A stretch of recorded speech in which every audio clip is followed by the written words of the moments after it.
one thing that the city's actually been doing for a number of years, through the community development block grant that I spoke of earlier, typically in any given year, we have a certain percentage of community groups and CDCs, community development corporations, that actually apply for funding to renovate homes.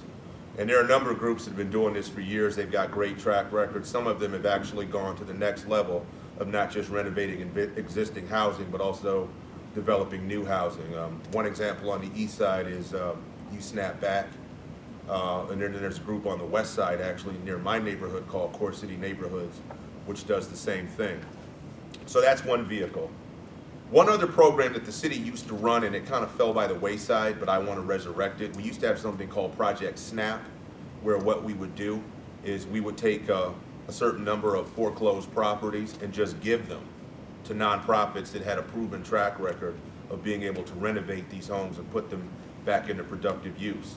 So that's one vehicle that we could use to take a lot of this housing stock and get people in it, get them generating taxes, get them to the point where they're not something that neighbors are going to be complaining about because there are people living there, they're maintaining it, they're mowing the lawn. That's another vehicle. There's a couple things out there that we can do to be creative.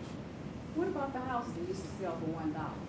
Still have those? You know, the city, one of the things that's kind of, you may be thinking of a HUD program. I don't know. Okay. There was actually, and I don't even know if HUD really does this anymore, but that's a good question. I'll look into it. But I do know at one point, several years ago, you would hear about HUD houses or HUD homes. And that's what they were doing. They were basically taking these government-owned houses that they were taking, and they were selling for $1. Again, to my knowledge, I don't know that HUD does that all that much anymore, but it's not a bad idea. The city's actually toyed with that, but one of the controversies that we've always had is there was a legal opinion out there that said you can't sell a piece of property for anything less than fair market value.